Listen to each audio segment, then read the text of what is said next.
Rebirth of my lovely wifey. Episode 19। Bodyguard ने ईशानी को समझाते हुए कहा, अच्छा तो अब तुम हमें धमकी दे रहे हो? तुम्हें नहीं लगता कि तुम हमसे बहुत ज्यादा बदतमीजी कर चुके हो? हम तुम्हारी बातें क्या सुन रहे हैं? तुम तो इसका फायदा उठाकर जो मुंह में आ रहा है वो बोले जा रहे हो। तुम्हारी इतनी औकात नहीं है कि तुम मेरी मैम के लिए ऐसा कह सको। अब तुम मेरे रास्ते से हटते हो या मैं तुम्हें कुचलकर आगे निकल जाऊं। यकीन मानो ऐसा करने में मैं जरा भी हिचकिचाऊंगी नहीं। मिशा ने बात की नजाकत को समझते हुए और अपनी ओर ध्यान खींचते हुए कहा। उसका यही लहजा ईशानी को बेहद पसंद था। तुम ऐसे नहीं मानोगी ना, रुको मैं अभी अपने मालिक से बात करके आता हूँ। वैन की तरफ बढ़ते हुए बॉडीगार्ड ने कहा। उसके मालिक ने किसी भी कीमत पर वो डोनट लाने के लिए कहा था, लेकिन क्योंकि इतनी देर अपना सर दुखाने के बाद भी जब वो डोनट नहीं मिला तो वो परेशान हो गया था। ये लड़की तो मानने को तैयार ही नहीं है, इसीलिए उसे लगा कि इस बारे में अपने बॉस से बात करना ही सही रहेगा। समीर रायचंद ऐसे लोगों को ठीक करना बड़ी अच्छी तरह से जानता था, इसीलिए उस बॉडीगार्ड ने सोचा कि क्यों ना पूरा मामला अपने बॉस को बताया जाए, वही उस लड़की की अकल ठिकाने लगा सकते हैं। इस सोचते सोचते वो वैन तक आ गया था। बॉस, आपने मुझे जिस औरत से डोनट लाने के लिए कहा था, वो औरत उसे बेचने से मना कर रही है, बल्कि वो तो इसके मुंह मांगे दाम मांग रही है। मुझे लगता है अब आपको उसे सबक सिखाना ही पड़ेगा। मैंने बहुत कोशिश की लेकिन वो मानने को तैयार ही नहीं है। बॉडीगार्ड ने अपनी बात को समझाते हुए कहा, तुम ऐसे कैसे बोल सकते हो? क्या तुम्हें दिखाई नहीं दे रहा है कि तुम्हारी मालकिन को वो डोनट चाहिए? किसी भी कीमत पर उसे वो ला कर दो। वो लड़की जो भी दाम मांग रही है उसे वो दे दो। समीर ने चिढ़कर अपनी बॉडीगार्ड पर चिल्लाते हुए कहा। दरअसल आयुषी ने समीर को एक जरूरी मीटिंग के बीच से उठाकर सिर्फ एक डोनट के लिए यहाँ बुलाया था। जब समीर ने मना करने की कोशिश की तो आयुषी ने रोना शुरू कर दिया। यहाँ तक कि उसने समीर से ये भी कह दिया कि उसे अपने होने वाले बच्चे की कोई परवाह ही नहीं है। लोग तो अपनी होने वाले बच्चे के लिए क्या क्या नहीं करते हैं, और उसकी छोटी सी डिमांड भी पूरी नहीं कर रहा है। ये अब क्या कह रहे हैं सर, वो छोटी सी चीज की ये बहुत बड़ी कीमत है। बॉडीगार्ड ने समीर को समझाते हुए कहा, तुम मुझे मत सिखाओ मुझे क्या करना है और क्या नहीं। तुमसे जो कहा जा रहा है तुम बस वो करो। मैंने कहा ना, वो जो दाम मांग रही है उसे दे दो। तुमने सुना नहीं? तुम अभी तक यहाँ खड़े क्या कर रहे हो? जल्दी जाओ और वो डोनट लेकर आओ। समीर ने अपने बॉडीगार्ड को डांटते हुए कहा। समीर डार्लिंग, शांत हो जाओ, आयुषी ने प्यार से समीर की पीठ पर हाथ थपथपाते हुए कहा, और फिर बॉडीगार्ड से पूछा, आखिर वो उस डोनट की कितनी कीमत मांग रही है? मैडम, आपको पता भी है वो पागल लड़की उस छोटी सी डोनट की 1 लाख रुपए मांग रही है। बॉडीगार्ड ने आयुषी को बताते हुए कहा। क्या? समीर और आयुषी ने एक साथ चौंकते हुए पूछा, क्या कह रहे हो? 1 लाख रुपए? समीर का तो जैसे माथा ही ठनक गया हो। उसके पास हमेशा ऐसे लोगों से जूझने के लिए कोई ना कोई तरकीब मौजूद रहती थी, पर आज वो अपने पेशेंस को खो बैठा था। समीर के चेहरे पर गुस्सा देखकर मौके का फायदा उठाते हुए बॉडीगार्ड ने तुरंत आग में घी डालने का काम किया। आखिर समीर को उसके चिड़चिड़ेपन के लिए जाना जाता था। उसके बॉडीगार्ड को लगा कि अगर वो समीर को सा देगा तो उस पागल लड़की को अच्छा सबक मिलेगा। इसीलिए उसने समीर को उकसाते हुए कहा, सर, उस औरत को देखने के बाद ऐसा लगता है जैसे वो कोई बहुत छोटा सा बिजनेस चलाती है। हालांकि उसे देखकर ऐसा बिल्कुल भी नहीं लगता कि उसे पैसों की इतनी ज्यादा जरूरत है। जहां तक मुझे लगता है वो ये सब हमें परेशान करने के लिए कर रही है, नहीं तो डोनट के लिए भला कौन किसी को इतना तंग करता है। समीर डार्लिंग, हमारी बच्चे को वो डोनट चाहिए ही चाहिए। प्लीज, क्या तुम अपनी बॉडीगार्ड को बोलकर कुछ ऐसा नहीं करवा सकते कि वो औरत हमें डोनट देने पर मजबूर हो जाए? आयुषी ने बुरा सा मुंह बनाते हुए कहा। उसके इरादे बिल्कुल साफ थे। वो जानती थी कि समीर उसके ऊपर जान छिड़कता था और उसे बेहद प्यार करता था। आयुषी को पूरा विश्वास था कि समीर उसे खुश करने के लिए कुछ भी कर सकता था। यहाँ तक कि वो आयुषी की खुशी के लिए 1 लाख रुपए खर्च करने से पहले एक बार भी नहीं सोचता। हालांकि इतने पैसे सिर्फ एक मामूली से डोनट पर खर्च करना थोड़ा ज्यादा हो जाता।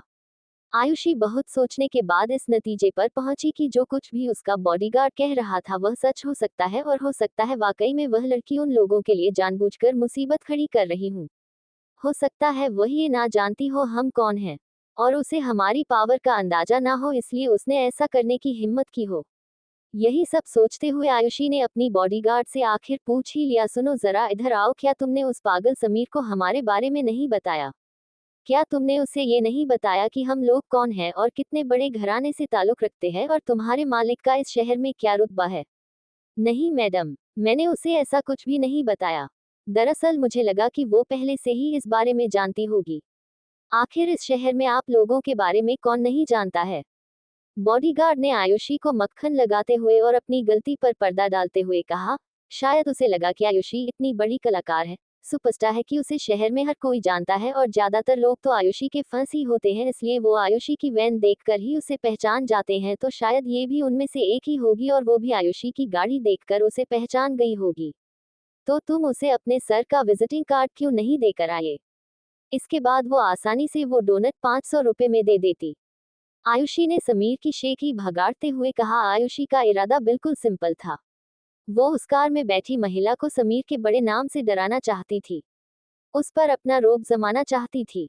वो उसे ये बताना चाहती थी कि जिन लोगों से वो एक छोटी सी डोंट के लिए पंगा ले रही थी, वो भी दरअसल उसकी पहुंच के बहुत बाहर के लोग थे।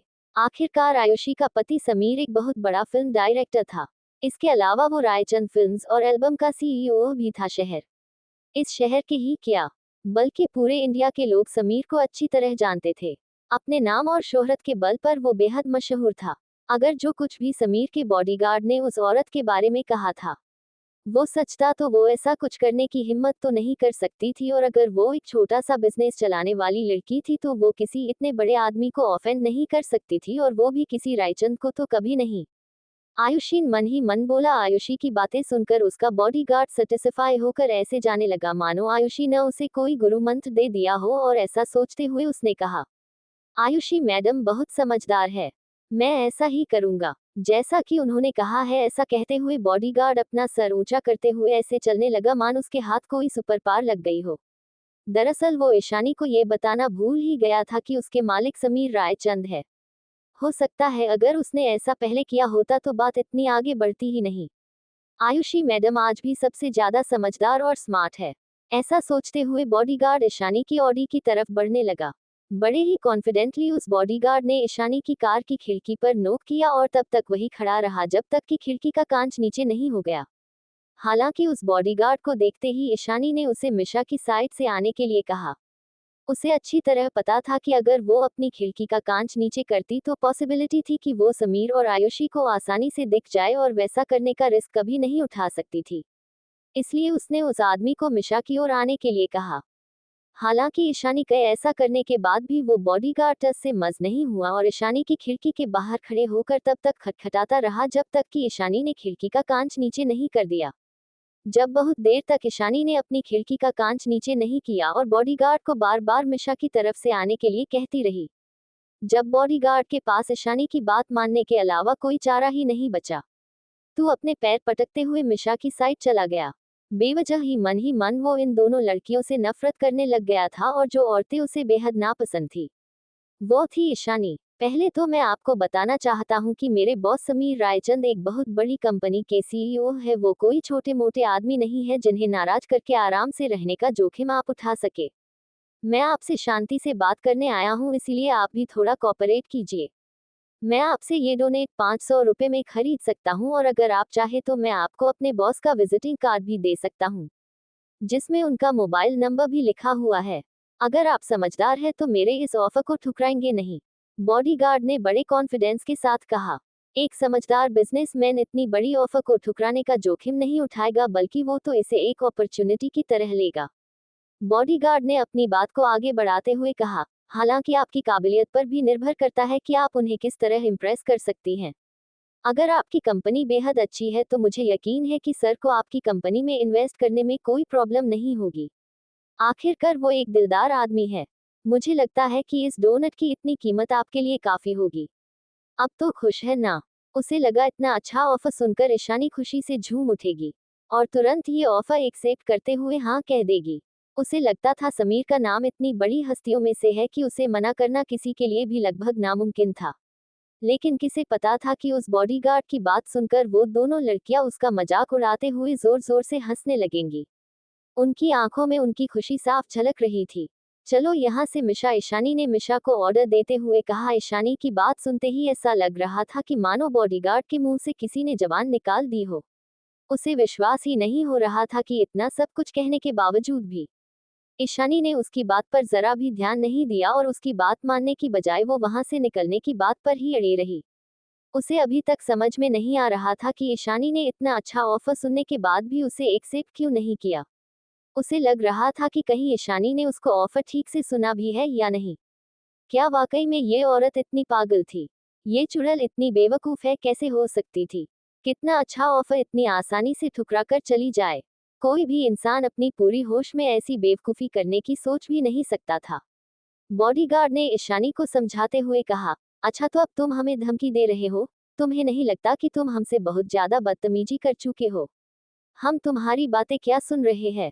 तुम तो इसका फायदा उठाकर जो मुंह में आ रहा है वो बोले जा रहे हो। तुम्हारी इतनी औकात नहीं है कि तुम मेरी मैम के लिए ऐसा कह सको। अब तुम मेरे रास्ते से हटते हो या मैं तुम्हें कुचलकर आगे निकल जाऊं। यकीन मानो ऐसा करने में मैं जरा भी हिचकिचाऊंगी नहीं। मिशा ने बात की नजाकत को समझते हुए और अपनी ओर ध्यान खींचते हुए कहा। उसका यही लहजा ईशानी को बेहद पसंद था। तुम ऐसे नहीं मानोगी ना, रुको मैं अभी अपने मालिक से बात करके आता हूँ। वैन की तरफ बढ़ते हुए बॉडीगार्ड ने कहा। उसके मालिक ने किसी भी कीमत पर वो डोनट लाने के लिए कहा था, लेकिन क्योंकि इतनी देर अपना सर दुखाने के बाद भी जब वो डोनट नहीं मिला तो वो परेशान हो गया था। ये लड़की तो मानने को तैयार ही नहीं है। इसीलिए उसे लगा कि इस बारे में अपने बॉस से बात करना ही सही रहेगा। समीर रायचंद ऐसे लोगों को ठीक करना बड़ी अच्छी तरह से जानता था। इसीलिए उस बॉडीगार्ड ने सोचा कि क्यों ना पूरा मामला अपने बॉस को बताया जाए। वही उस लड़की की अकल ठिकाने लगा सकते हैं। इस सोचते सोचते वो वैन तक आ गया था। बॉस, आपने मुझे जिस औरत से डोनट लाने के लिए कहा था, वो औरत उसे बेचने से मना कर रही है, बल्कि वो तो इसके मुंह मांगे दाम मांग रही है। मुझे लगता है अब आपको उसे सबक सिखाना ही पड़ेगा। मैंने बहुत कोशिश की लेकिन वो मानने को तैयार ही नहीं है। बॉडीगार्ड ने अपनी बात को समझाते हुए कहा, तुम ऐसे कैसे बोल सकते हो? क्या तुम्हें दिखाई नहीं दे रहा है कि तुम्हारी मालकिन को वो डोनट चाहिए? किसी भी कीमत पर उसे वो ला कर दो। वो लड़की जो भी दाम मांग रही है उसे वो दे दो। समीर ने चिढ़कर अपनी बॉडीगार्ड पर चिल्लाते हुए कहा। दरअसल आयुषी ने समीर को एक जरूरी मीटिंग के बीच से उठाकर सिर्फ एक डोनट के लिए यहाँ बुलाया था। जब समीर ने मना करने की कोशिश की तो आयुषी ने रोना शुरू कर दिया। यहाँ तक कि उसने समीर से ये भी कह दिया कि उसे अपने होने वाले बच्चे की कोई परवाह ही नहीं है। लोग तो अपनी होने वाले बच्चे के लिए क्या क्या नहीं करते हैं, और उसकी छोटी सी डिमांड भी पूरी नहीं कर रहा है। ये अब क्या कह रहे हैं सर, वो छोटी सी चीज की ये बहुत बड़ी कीमत है। बॉडीगार्ड ने समीर को समझाते हुए कहा, तुम मुझे मत सिखाओ मुझे क्या करना है और क्या नहीं। तुमसे जो कहा जा रहा है तुम बस वो करो। मैंने कहा ना, वो जो दाम मांग रही है उसे दे दो। तुमने सुना नहीं? तुम अभी तक यहाँ खड़े क्या कर रहे हो? जल्दी जाओ और वो डोनट लेकर आओ। समीर ने अपने बॉडीगार्ड को डांटते हुए कहा। समीर डार्लिंग, शांत हो जाओ, आयुषी ने प्यार से समीर की पीठ पर हाथ थपथपाते हुए कहा, और फिर बॉडीगार्ड से पूछा, आखिर वो उस डोनट की कितनी कीमत मांग रही है? मैडम, आपको पता भी है वो पागल लड़की उस छोटी सी डोनट की 1 लाख रुपए मांग रही है। बॉडीगार्ड ने आयुषी को बताते हुए कहा। क्या? समीर और आयुषी ने एक साथ चौंकते हुए पूछा, क्या कह रहे हो? 1 लाख रुपए? समीर का तो जैसे माथा ही ठनक गया हो। उसके पास हमेशा ऐसे लोगों से जूझने के लिए कोई ना कोई तरकीब मौजूद रहती थी, पर आज वो अपने पेशेंस को खो बैठा था। समीर के चेहरे पर गुस्सा देखकर मौके का फायदा उठाते हुए बॉडीगार्ड ने तुरंत आग में घी डालने का काम किया। आखिर समीर को उसके चिड़चिड़ेपन के लिए जाना जाता था। उसके बॉडीगार्ड को लगा कि अगर वो समीर को सा देगा तो उस पागल लड़की को अच्छा सबक मिलेगा। इसीलिए उसने समीर को उकसाते हुए कहा, सर, उस औरत को देखने के बाद ऐसा लगता है जैसे वो कोई बहुत छोटा सा बिजनेस चलाती है। हालांकि उसे देखकर ऐसा बिल्कुल भी नहीं लगता कि उसे पैसों की इतनी ज्यादा जरूरत है। जहां तक मुझे लगता है वो ये सब हमें परेशान करने के लिए कर रही है, नहीं तो डोनट के लिए भला कौन किसी को इतना तंग करता है। समीर डार्लिंग, हमारी बच्चे को वो डोनट चाहिए ही चाहिए। प्लीज, क्या तुम अपनी बॉडीगार्ड को बोलकर कुछ ऐसा नहीं करवा सकते कि वो औरत हमें डोनट देने पर मजबूर हो जाए? आयुषी ने बुरा सा मुंह बनाते हुए कहा। उसके इरादे बिल्कुल साफ थे। वो जानती थी कि समीर उसके ऊपर जान छिड़कता था और उसे बेहद प्यार करता था। आयुषी को पूरा विश्वास था कि समीर उसे खुश करने के लिए कुछ भी कर सकता था। यहाँ तक कि वो आयुषी की खुशी के लिए 1 लाख रुपए खर्च करने से पहले एक बार भी नहीं सोचता। हालांकि इतने पैसे सिर्फ एक मामूली से डोनट पर खर्च करना थोड़ा ज्यादा हो जाता। आयुषी बहुत सोचने के बाद इस नतीजे पर पहुंची कि जो कुछ भी उसका बॉडीगार्ड कह रहा था वह सच हो सकता है, और हो सकता है वाकई में वह लड़की उन लोगों के लिए जानबूझकर मुसीबत खड़ी कर रही हूँ। हो सकता है वह ये ना जानती हो हम कौन हैं। और उसे हमारी पावर का अंदाजा ना हो, इसलिए उसने ऐसा करने की हिम्मत की हो। यही सब सोचते हुए आयुषी ने अपनी बॉडीगार्ड से आखिर पूछ ही लिया, सुनो जरा इधर आओ, क्या तुमने उस पागल समीर को हमारे बारे में नहीं बताया? क्या तुमने उसे ये नहीं बताया कि हम लोग कौन हैं और कितने बड़े घराने से ताल्लुक रखते हैं और तुम्हारे मालिक का इस शहर में क्या रुतबा है? नहीं मैडम, मैंने उसे ऐसा कुछ भी नहीं बताया। दरअसल मुझे लगा कि वो पहले से ही इस बारे में जानती होगी। आखिर इस शहर में आप लोगों के बारे में कौन नहीं जानता है? बॉडीगार्ड ने आयुषी को मक्खन लगाते हुए और अपनी गलती पर पर्दा डालते हुए कहा। शायद उसे लगा कि आयुषी इतनी बड़ी कलाकार है, सुपरस्टार है कि उसे शहर में हर कोई जानता है और ज्यादातर लोग तो आयुषी के फंस ही होते हैं, इसलिए वो आयुषी की वैन देखकर ही उसे पहचान जाते हैं, तो शायद ये भी उनमें से एक ही होगी और वो भी आयुषी की गाड़ी देखकर उसे पहचान गई होगी। तो तुम उसे अपने सर का विजिटिंग कार्ड क्यों नहीं देकर आए? इसके बाद वो आसानी से वो डोनट 500 रुपए में दे देती।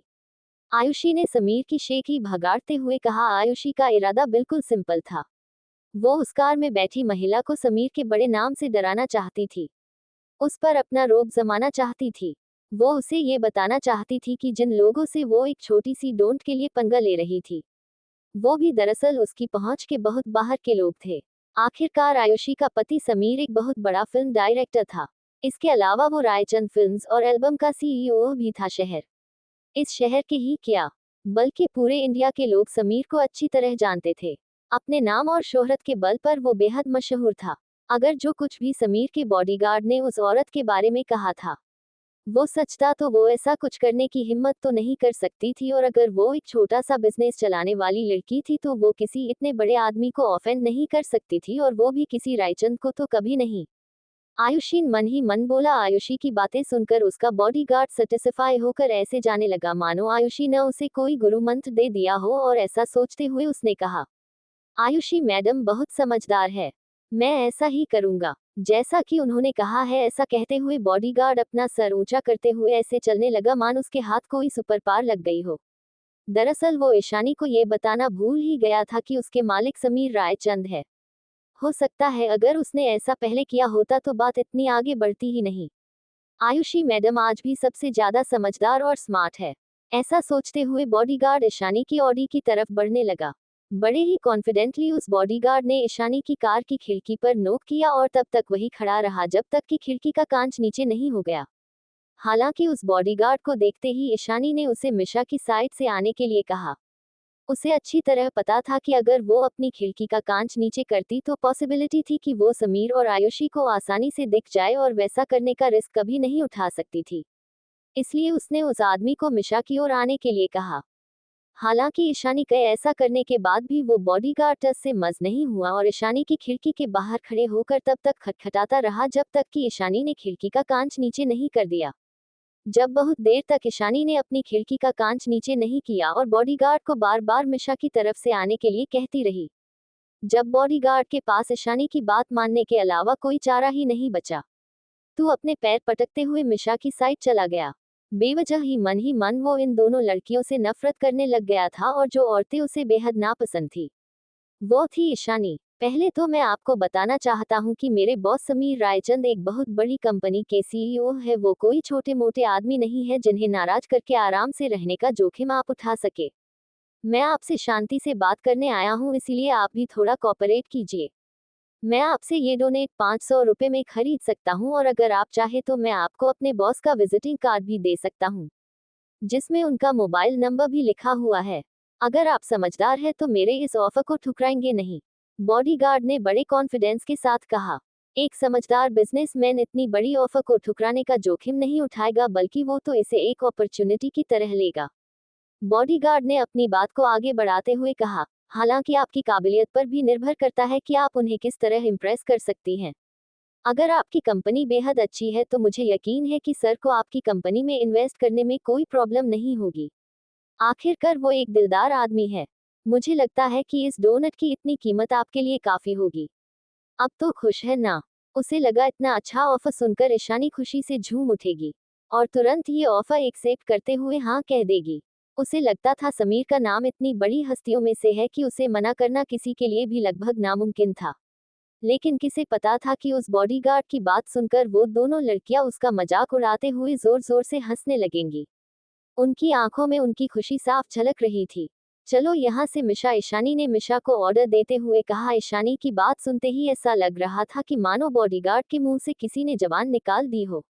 उसे विश्वास ही नहीं हो रहा था कि इतना सब कुछ कहने के बावजूद भी ईशानी ने उसकी बात पर जरा भी ध्यान नहीं दिया और उसकी बात मानने की बजाय वो वहां से निकलने की बात पर ही अड़ी रही। उसे अभी तक समझ में नहीं आ रहा था कि ईशानी ने इतना अच्छा ऑफर सुनने के बाद भी उसे एक्सेप्ट क्यों नहीं किया। उसे लग रहा था कि कहीं ईशानी ने उसको ऑफर ठीक से सुना भी है या नहीं। क्या वाकई में ये औरत इतनी पागल थी? ये चुड़ैल इतनी बेवकूफ है कैसे हो सकती थी? कितना अच्छा ऑफर इतनी आसानी से ठुकरा कर चली जाए। कोई भी इंसान अपनी पूरी होश में ऐसी बेवकूफी करने की सोच भी नहीं सकता था। मुझे उस औरत के बारे में जल्द से जल्द पता लगा कर बताओ, आयुषी ने ऑर्डर देते हुए कहा। वो गुस्से से इतना भरी पड़ी थी कि किसी भी वक्त फट सकती थी। उसने मुंह बनाते हुए अपने दोनों हाथ फोल्ड कर लिए और गुस्से में मुंह फुलाकर बैठ गई।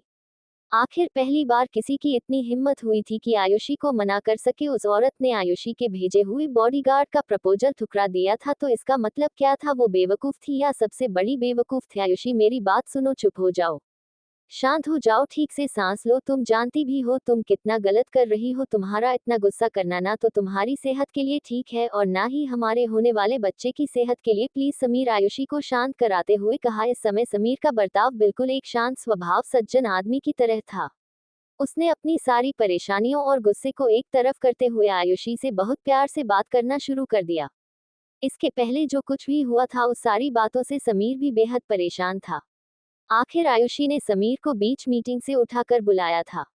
वो अपना सारा काम छोड़कर सिर्फ आयुषी की ख्वाहिश पूरी करने के लिए वहां आया था, लेकिन फिर भी उसने ये सारी बातें भुलाकर अपनी बीवी और उसके होने वाले बच्चे की सेहत पर ध्यान देना ज्यादा जरूरी समझा। वो आयुषी के स्वभाव से भली महती वाकिफ था। चाहे कोई कितना भी सोचे कि आयुषी इतनी सौम्य और सरल है, लेकिन समीर को अच्छी तरह पता था कि वो जैसी दिखाई देती है वैसी बिल्कुल भी नहीं है। वो अपने फंस के सामने जीस झूठी इमेज को बरकरार रखती थी। असल जिंदगी में वो उसके बिल्कुल विपरीत थी। आयुषी एक बेहद चालाक औरतों में से थी। वो बेहद ही इनसेक्योर और जलन से भरी हुई औरत थी। आयुषी के बारे में इतना सब कुछ जानने के बाद भी समीर उससे बेशुमार प्यार करता था। उसकी हर अच्छी बुरी आदत से प्यार करता था और अब जब आयुषी उनके पहले बच्चे को जन्म देने वाली थी, समीर को उसकी और भी ज्यादा फिक्र थी।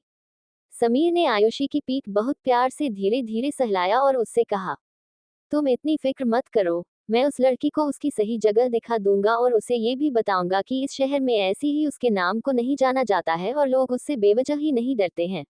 जैसा तुम कह रहे हो बिल्कुल वैसा ही करना। समीर की बात का जवाब देते हुए आयुषी ने कहा। उसके बाद उसने कहा, पैसे भी आखिर वो लड़की है ही क्या? उसे जानता ही कौन है? वो कुछ भी नहीं है। वो एक बहुत ही छोटे से बिजनेस की मालकिन है और तब भी उसकी इतनी मजाल कि वो मेरा और मेरे सारे लोगों का मजाक उड़ा सके। हमें एक छोटी सी चीज के लिए मना कर सके, उसे तो सजा मिलनी ही चाहिए। समीर के पास आयुषी के पास बैठकर उसकी बातें सुनने के अलावा और कोई चारा नहीं था। वो अपनी बीवी की बातें बड़े ही प्यार से सुनता रहा। आयुषी न दुनिया भर की बातें बस बोले चली जा रही थी और समीर इंतजार कर रहा था कि कब आयुषी की पूरी भड़ास निकल पाएगी और वो कुछ देर शांति से बैठेगी। कभी कभी समीर को विश्वास ही नहीं होता था कि आखिर उससे आयुषी की कौन सी बात सबसे ज्यादा पसंद थी। ऐसी कौन सी बात थी जिसकी वजह से उसने आयुषी को पसंद किया? ना तो वो धार्मिक औरत थी, न ही वो दयालु थी, तो आखिर समीर ने उसे किस वजह से पसंद किया था?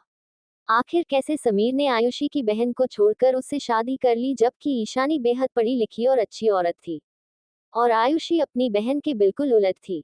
आयुषी ईशानी की कंपैरिजन समीर की कोई भी बात इतनी आसानी से नहीं मानती थी। आयुषी बेहद चालाक और तेज जबान की औरत थी। शायद यही वजह थी कि वो औरों से बेहद अलग थी और शायद यही वजह थी कि वो समीर को बेहद पसंद थी। शायद आयुषी का हेकड़ी भरा अंदाज और उसका डोमिनेटिंग एटीट्यूड ही था जिसकी वजह से उसका दिल उसकी तरफ खींचा चला गया था और उसने उस पर हमेशा से ही ज्यादा ध्यान दिया। ऐसा सोचते हुए समीर की यादें ताज़ा हो गई और इसे ईशानी की बुरी किस्मत के लिए दुख होने लगा। ईशानी की केवल एक गलती थी कि उसने अपनी सौतेली माँ और सौतेली बहन के खिलाफ बोलने की कोशिश की थी और इसी वजह से उसे वो सब भुगतना पड़ा जिसकी वो कभी भी हकदार नहीं थी।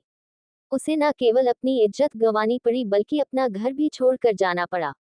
इस बात को 7 साल गुजर चुके थे, लेकिन अब भी ये बात समीर की यादों में इस कदर ताज़ा थी मानो कल की ही बात थी। दरअसल ये सब कुछ बहुत पहले ही हो जाना चाहिए था, लेकिन ऐसा ना होने की वजह सिर्फ दादी माँ थी, क्योंकि वो घर की सबसे बड़ी थी, इसलिए उस ईशानी को बचाने के लिए हर समय मौजूद रहती थी। उनके दिल में ईशानी के लिए सॉफ्ट काना था। शायद यही वजह है कि आयुषी और उसकी माँ को हर वक्त ईशानी को देखकर इतना बुरा लगता था, और इसी वजह से उन दोनों ने प्लान बनाकर दादी माँ को अपने रास्ते से हटा दिया था।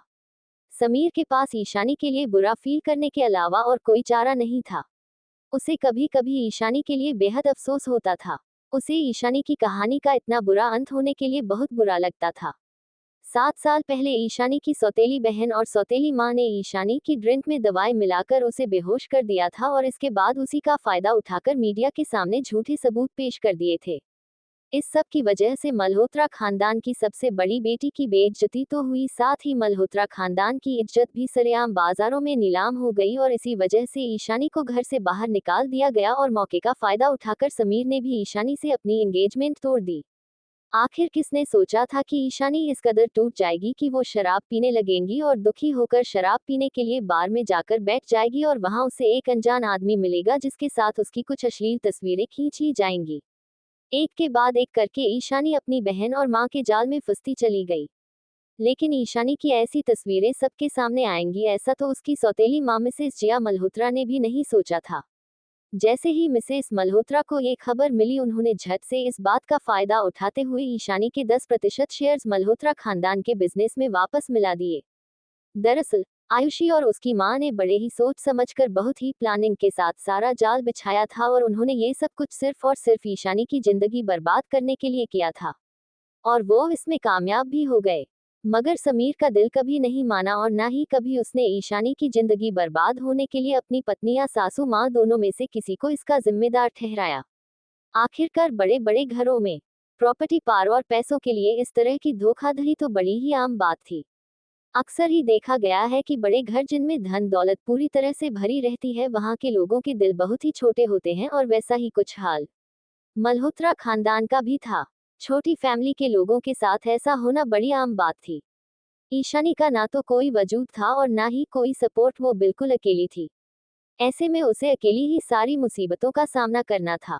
ईशानी को भी किसी गंदे कपड़े की तरह ही या दूध में से मक्खी की तरह निकाल कर फेंक दिया गया। दरअसल ईशानी पैदाइश से ही बेहद सीधी लड़की थी, और यही उसकी सबसे बड़ी गलती थी। जो भी लोग उस प्लान में शामिल थे, उन्हें इस बात का दुख था कि ईशानी के जाते जाते उन्होंने शेयर्स के ट्रांसफर के लिए उसके सिग्नेचर नहीं लिए। अगर उनका बस चलता तो ईशानी के घर छोड़कर जाने से पहले किसी न किसी तरह से उन शेयर्स पर उसके सिग्नेचर ले लेते।